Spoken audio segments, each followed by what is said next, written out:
one of the things he's always going to be trying to doing, you know, even if I'm here, he's still going to be trying to get my hands up. He's going to be trying to sit up, and he's going to be trying to break my posture, right? And it can be tough to deal with that with your hands in the belt because it's too low to keep his chest all the way flat on the floor. He can, even with my hands in the belt, even sitting back here, he can still usually reach up and like, yeah, and start getting hands in my collar and start breaking my posture, right? So if the guy's dynamic, a lot of times you're gonna get a chest grip here, right? You wanna put his lapels together and start holding here so that when he tries to get up, right, you can staple him to the mat a little bit stronger, right? Versus when you're lower down below his chest, it's just harder to keep the shoulders pinned, right? So that's a more common configuration. You have a hand on the hip, right, trying to stabilize his hips a little bit between your knees and keep his hips from. Another thing he can do to like off balance me is to pop his hips up. You know, keep your legs locked in.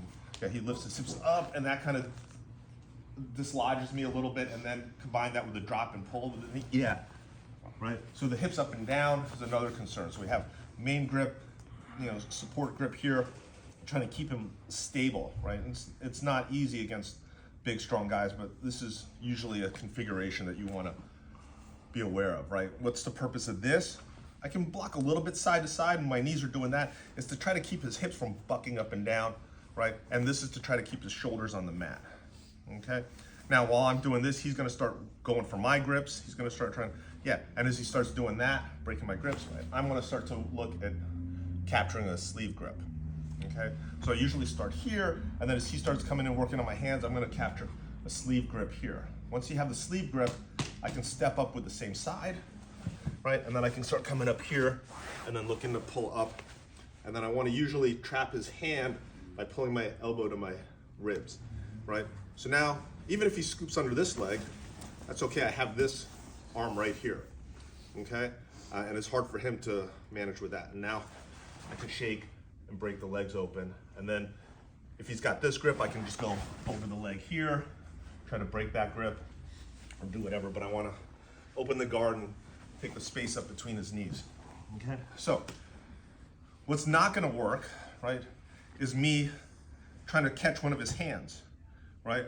If he sees me coming for his grips, he pulls his hands up and out of the way, right? And like and at the same time, if I start reaching, my hands aren't on him, he just pulls with his knees, and then suddenly my hands are on the mat, right? So in my closed guard, usually first thing I'll do is start to get this to staple him down. As he starts to fight with that grip, that gives me a chance to access his hand, right? I'm not out here just fighting for hands. I get what I want, but that's bait for him to come in and start clearing that grip, and then I can almost always get one of his sleeves here. Once I get this, step up on the same side so he can't grab that leg, come up with the other leg. I'll let him grab that, whatever you want, but I come up and I immediately pull this posture up and pull my elbow in to keep his hand occupied. If I'm loose here, he pulls this elbow to the floor, breaks my posture, and then he can break the grip, okay? So that grip control is crucial, right? Here, wait till he goes for my grip, then I get his grip, step up, pull this into the pocket here, break, open. If that's under there, that's great, because I can staple this down, trap it down under there for the second one, slide over that leg, okay? But most important thing, grip fight, get the grip, stand up, hold that sleeve. That's one less arm for him to fight with. Use your other hand to pop the knee open. And then staple his knee to the floor, right? Don't just let him have free legs to start wrapping around you. Push his knee to the floor, get back low in your base between his knees, and then start working your pass. Cool, 2 claps, 1, 2, 3.